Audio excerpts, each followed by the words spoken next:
This is Cerebral Cinema. Movies of the mind. Unwilling Accomplice, or Nick Carter and the Mystery of the Society Burglar.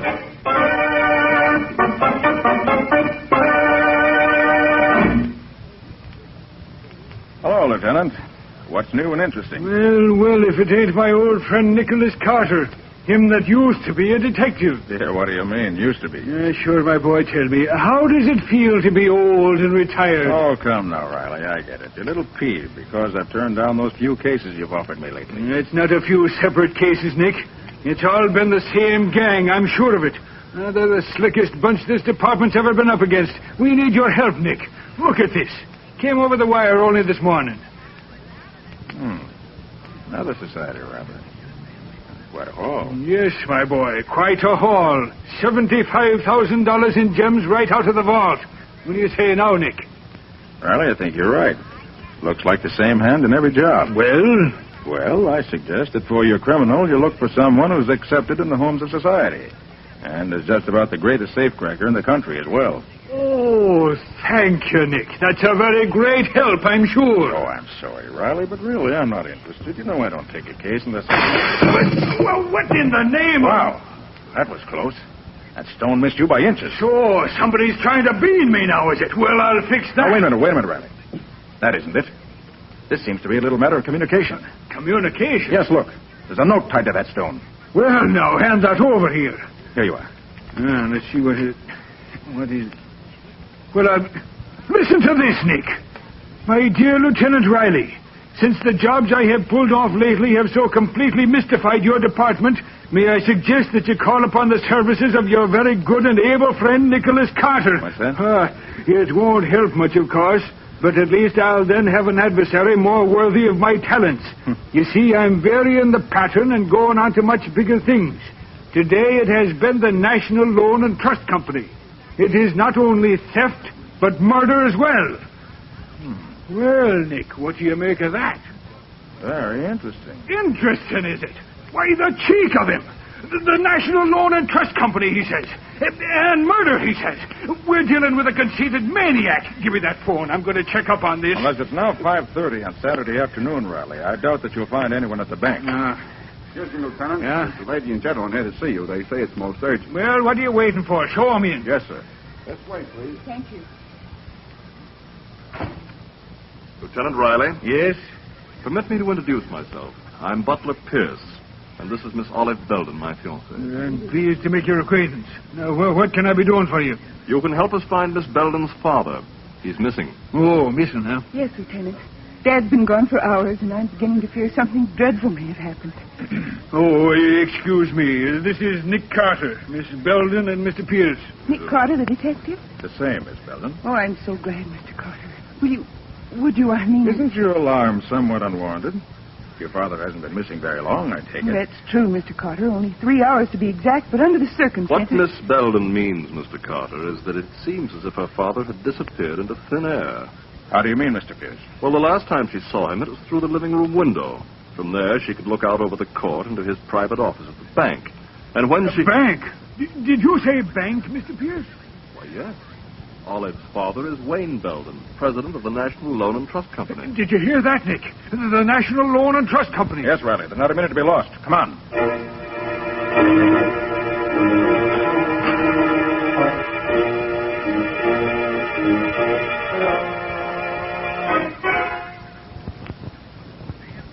Now, let me get this straight, Miss Belden. You say your father came into his private office here through that special passageway that leads from the house to the bank. That's right, Mr. Carter. Father often spent Saturday afternoons here writing letters. I see.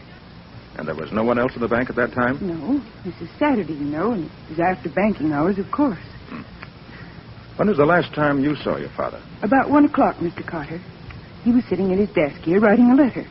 But when I looked through the window again a few hours later, he wasn't there. You're sure he hadn't returned to the house? Positive. I'd have seen him. The passageway opens right into the living room where I was reading. Well, what happened when you looked for him and he wasn't there? Well, just about then, Mr. Pierce called on me. I told him about Father's absence, and we both went to look for him. I see. About what time was that? Oh, about 4 o'clock. And so you You both went into the bank as soon as you missed your father. Yes, we found Mr. Belden's office just as you see it now. Then we looked all through the bank. There wasn't a sign of him anywhere. Now, wait a minute, all of you. What was to prevent Mr. Belden from walking right out the front door of the bank? As easy as that. Well, that's not very likely, Lieutenant. He was wearing his house slippers at the time, and he had no coat or hat. Oh. And not only that, Riley. Do you see this letter here on Belden's desk? He was writing it when something interrupted him. You notice anything peculiar about it? Well, no, except that he broke off in the middle of a sentence. More important than that, Riley. He stopped in the middle of a word. Belden was interrupted very abruptly. Oh, that must be the cashier now. Hello, Mr. Cook. Come in. Hello, Miss Belden. I got here just as soon as I could. This is Mr. Carter and Lieutenant Riley. Good afternoon, gentlemen. Now, what's all this I hear about Mr. Belden disappearing? That's right, Mr. Cook. But I've an idea he'll soon be found. What do you mean by that, Mr. Carter? I've asked Mr. Cook to come down here because as the cashier of the bank, he's the only one beside Mr. Belden who knows the combination to the large vault. And I want that vault opened. Immediately. But that's impossible, Mr. Carter. The large vault operates on a time lock. It can't be opened until 9 o'clock Monday morning. We can't wait that long. It must be open now. I'm sorry, Mr. Carter. That's impossible. Then I'll do it myself. But it's impossible, I tell you. Give me 1 hour and we'll see how impossible it is.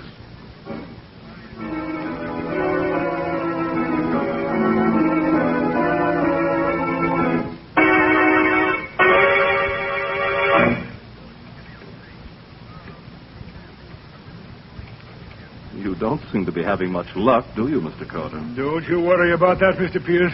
I never saw the lock yet that could keep its secrets from Nick Carter very long. Not that kind of lock, Lieutenant. Why, there isn't anybody in the world that could...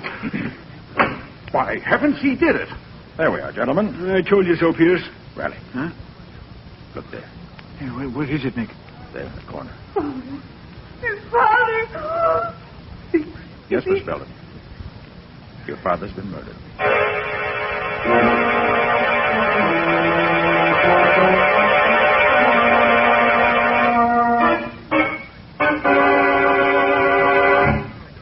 How's Miss Belden, Riley? Oh, she's all right now, Nick. Mr. Pierce took her back to the house. Good. Well, Mr. Cook, have you finished examining the contents of the vault? Yes, Mr. Carter, and you were right. There has been a robbery. $50,000 is missing. Well, I'll be just as the note said, Nick. Remember? Theft and murder. Yes, Riley. But the theft, I'm sure, was just an afterthought. Mr. Cook, did Mr. Belden have any enemies? Why, not that I know of. What can you tell me about Mr. Pierce? What do you mean? Well, was he friendly with Mr. Belden? Oh, yes, quite. They were very good friends. They'd known each other for years. And was Mr. Pierce in the habit of visiting Mr. Belden in his office at the bank? Oh, yes, very often. He had an account here, rather large one, I might add. Mr. Pierce, you know, is a very wealthy man. Indeed. Yes, sir. Hey, what's that you've got in your hand there, Nick? Oh, this. It's part of a cufflink, Riley, with a very interesting stain on it. A fresh blood stain. Well, where'd you find it, Nick? In the dead man's hand. But there was no blood on the body. He was done in by a crack on the skull. There was no bleeding. Exactly, Riley. It's undoubtedly the murderer's own blood. Probably tore his hand on the broken edge of the cufflink in the scuffle. Do you want me for anything else, Mr. Carter? Oh, no, thank you, Mr. Cook. That'll be all. Well, good day. Good day, sir. Oh, Mr. Cook, one more thing. Yes? Tell me, is Mr. Pierce in the habit of wearing his gloves indoors? His gloves? Why, no, never. But, wait. Come to think of it, he was wearing them just now. Wasn't he? Yes, he was. Well, thank you, Mr. Cook. Thank you very much.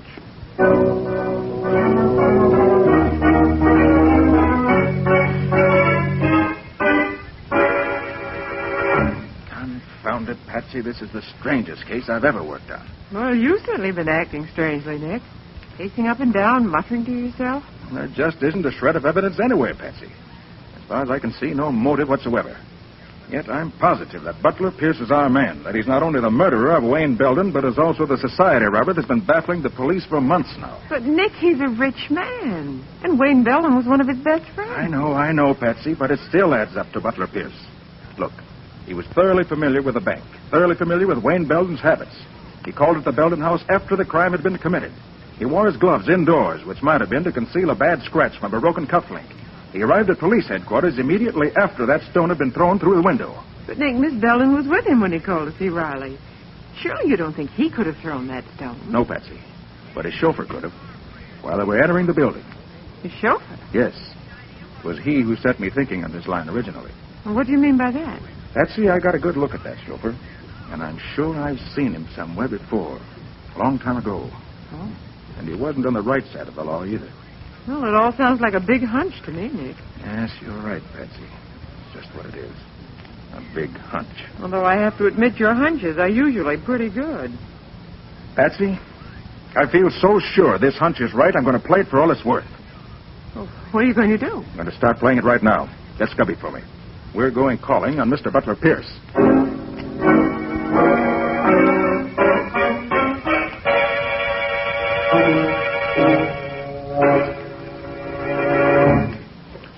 You're taking a long time opening that safe, Nick. Well, it's a tough baby, Scubby. But I've almost got it now. Well, I sure hope so, Nick. I don't think Mr. Pierce would like to come home and find us here in his library. Well, at this stage, I grant you, that would be a trifle embarrassing. But when I get through... I did it. Now, let's see what we have here. No, not there. Scubby, look at this. Why, it's full of jewelry. And it's the real stuff. Yes. Unless I miss my bet, every piece of it will answer the description of some stolen gem. Well, let's see what else now. Uh-oh. What's that, Nick? What does it look like? It looks like a package of bills, and all big ones, too. Exactly what it is, Scubby. Let's see how much. 5, 10. Boy, look at those $1,000 bills. 40, $50,000, Scubby, the exact amount stolen from the bank. Well, of course, it could be a coincidence. Yes, it could be, but I doubt it. This does it. Scubby, we don't have to speculate any further. No? This letter I found on the drawer here clears up everything. Listen to this. Yeah. Dear Butler, this is a warning to you to permit you to escape if you care to do so. I have definite proof that you're a thief, and on Monday morning I shall place that proof before the proper authorities. You have until that time to escape. Signed, Wayne Belden. Gosh, Nick. Yes, Scubby, gosh. And there we have the motive for Wayne Belden's murder. So your hunch was right after all, Nick. The rich Mr. Pierce is nothing but a thief. And a murderer, Scubby. Oh, well, look, Nick, you better get out of here. Scubby, it just came to me. What? Butler Pierce's chauffeur is really Jim Martin. I knew I'd seen him before. Jim Martin? I never heard of him, Nick. No, that was before your time. Oh. I tangled with him many years ago on the West Coast. One of the cleverest cracksmen in the business. He could open almost any safe I could. Oh, so that's it.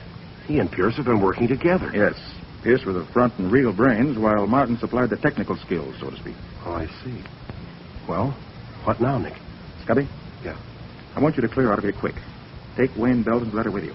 Get it to Lieutenant Riley immediately. Tell him to pick up Jim Martin. Oh, well, what about Butler Pierce? Don't you worry about him, Scubby.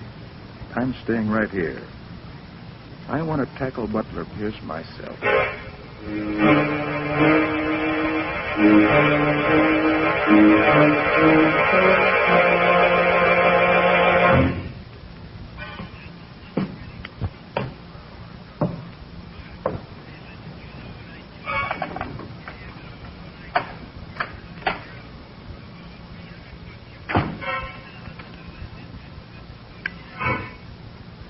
Good evening. Nick Carter, what are you doing in my house?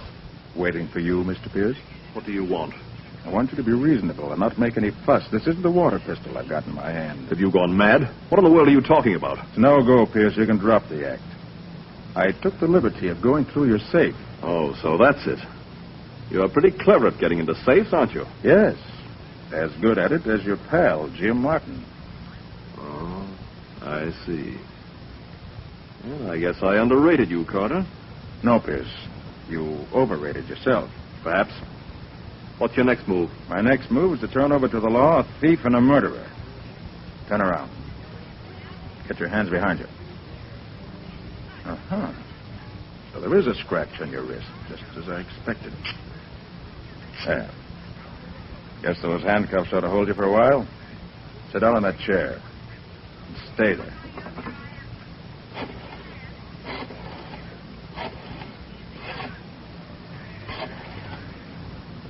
Police headquarters. Lieutenant Riley speaking. Oh, hello, Riley. This is Nick. Oh, yes, Nick. What is it? Riley, I got the murderer of Wayne Belden for you. Well, you have, eh? Mhm. Good work. Who is it, Nick? Butler Pierce. Butler Pierce. Nick, are you sure you're not making a mistake? Quite sure. Stubby should be at my headquarters any minute now with all the proof you want.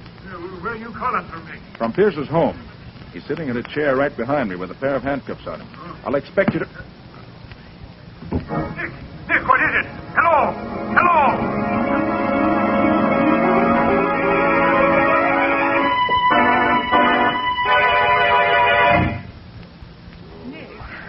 Oh, Nick, are you all right? He's coming to now, Patsy. How do you feel, Nick? Oh, I'm all right, I guess. Oh, brother, my head. Yeah, that was a nasty bump you got, my boy. Come on, take it easy, Nick. Here, give me your hand. I'll help you. Up you go, Nick. Easy. All right, now. Okay, can you stand up all right, boy? Yeah, I guess I'm okay now. Well, what happened? Your guess is as good as mine, Patsy. All I know is that I had Butler Pierce in my hands, and now he's gone. No, that's too bad, Nick. Hey, look at the safe. It's empty. Well, naturally it would be. You couldn't leave all that evidence lying around. Yeah, it's a good thing we got that letter at least. Yes, but the important thing is to find Pierce. He must be pretty clever, Nick, getting away from you like that. Yes, Patsy. He's all of that and more. He got away this time, but I'll bring him to justice if it's the last thing I ever do.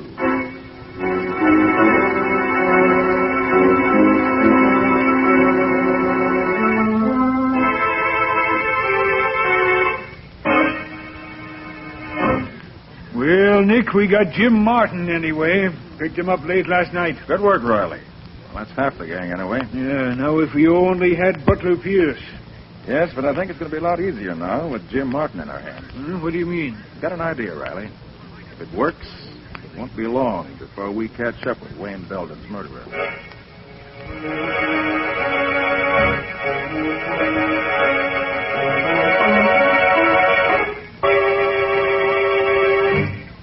Well, Martin, we meet again. Yeah. Been a long time, ain't it, Carter? Yes. But I never forget a face, Martin, no matter how much has been changed. I must say, though, that the doctor did a pretty good job on you, but it just isn't quite good enough. Yeah, you're a smart egg, all right. I guess the boss knows that by now. He's a pretty keen one himself, Martin. I had him, but he got away. Yeah, huh? Mm-hmm. Boy, he sure is a slick one. Well, I thought when I had the cuffs on him... Say, you didn't make the mistake of trying to hold him with a pair of handcuffs, did you? Yes. Why? There ain't a pair made that could hold Butler Pierce. He's a regular whiz. Well, maybe so. Martin, you're in a pretty tough spot. Murder's serious business. Murder? Oh, no. You're barking up the wrong tree, Carter. I didn't have nothing to do with that. But you did open the vault at the bank. Sure. Like I done all the jobs for Pierce after he paved the way. But murder, that ain't my racket. Maybe not. But it'll go a lot easier with you, Martin, if you play ball. Meaning? You know where Pierce's hideout is. Sure. What about it? We want you to help us put the finger on him. Now, you ought to know me better than that, Carter. That's what I thought you'd say. I have a proposition for you, Martin. If you help us track him down, we'll set you free. The answer is still the same. I'm no stool pigeon. Well, Martin, we're going to let you walk out of here anyway. What do you say to that? I say it won't work, Carter. What do you mean? Listen, I'm onto your game. You're going to set me loose so you can tail me. Is that it? Exactly. With a think coming. Because that's the last thing I'd ever do. And I'm telling you that right now. And yet, Martin, that's exactly what you're going to do. Lead us right to Butler Pierce. You must be off your nut. I wouldn't even try to go near him. In fact, I'd do everything I could to throw you off. I know that, Martin. And yet, in spite of yourself, you're going to help us catch Butler Pierce.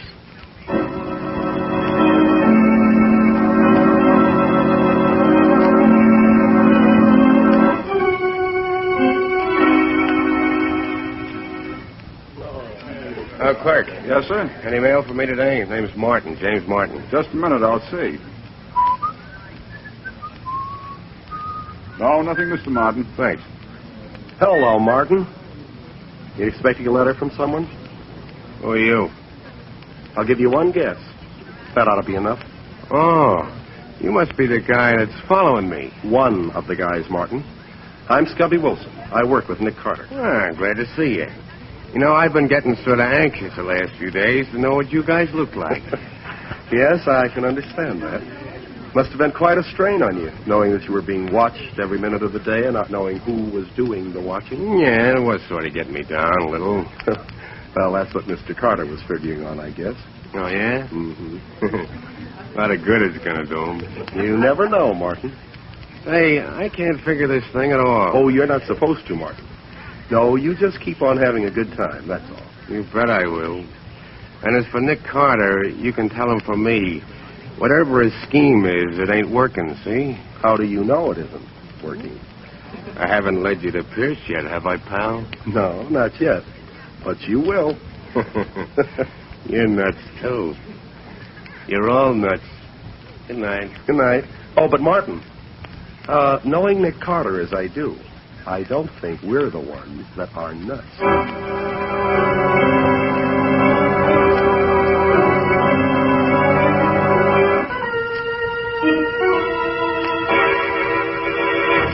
Is the one sure way of getting on Pierce's trail. It sure don't seem very positive to me. You've got plainclothes men and detectives out looking for him, haven't you? Well, sure, we set out a general alarm just as soon as Pierce got... No. See what I mean? My way is slow, Riley, but it's sure. Well, Nick, all I can say is I wish I was as sure of that as you are. If we don't get Pierce this way, they're going to laugh me right out of the department. Using up valuable men and time, just keeping an eye on his counter that should be behind bars this very second. He will be, Riley. Just as soon as we get Pierce, too. They keep him company. Police headquarters, Lieutenant Riley speaking. Yeah, he's here. For you, Nick. Yeah. Oh, thanks, Riley. Oh? Oh, yes, Scubby. Yeah? Oh, you did it. Okay, that's fine, Scubby. Good work. So long, Scubby. Well, Riley, it looks like this is it. Yeah? What happened? Did Martin finally get in touch with Pierce? No, Riley. It happened as I expected. The mountain came to Mohammed. Huh? Who did what? Unless I'm very much mistaken, Pierce has finally got in touch with Martin.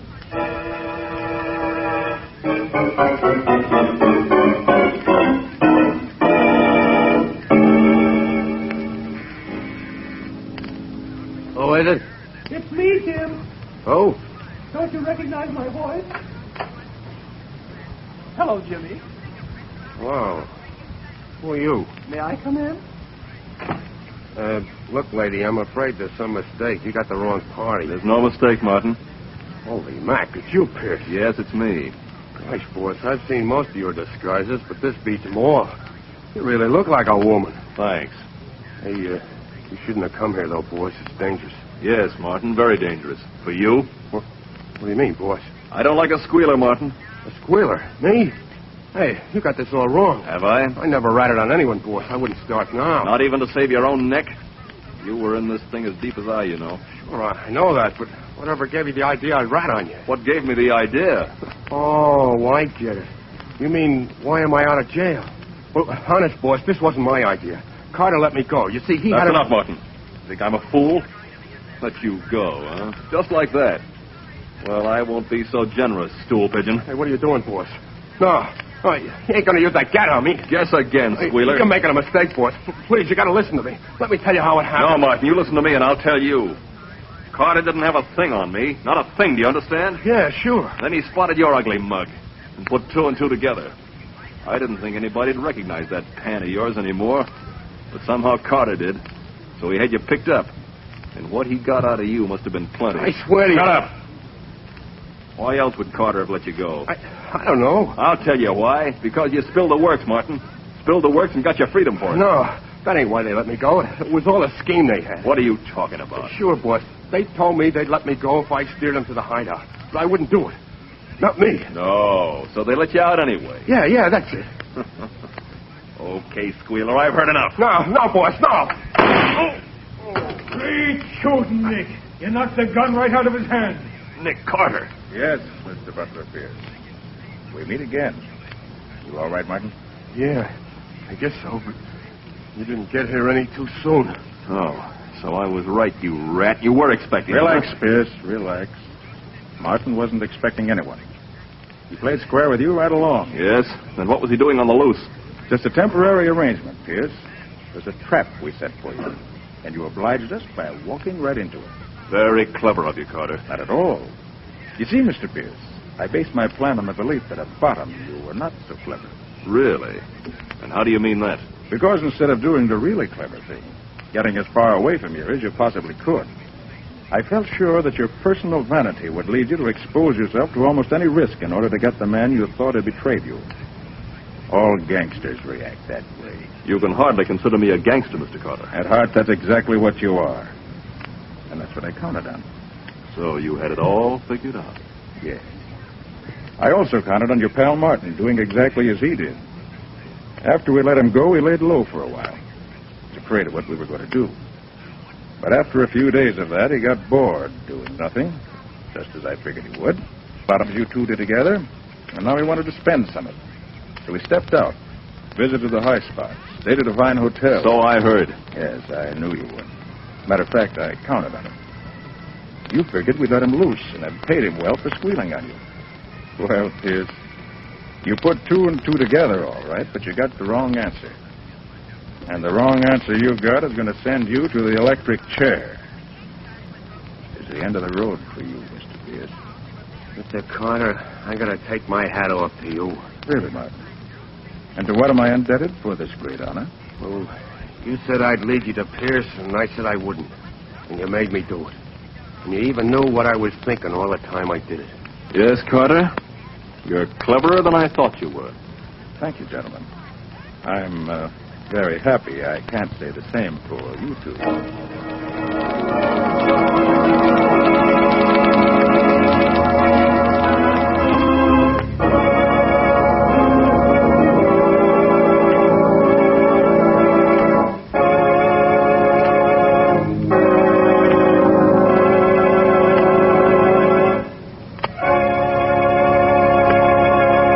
Cerebral Cinema hopes you have enjoyed this movie of the mind.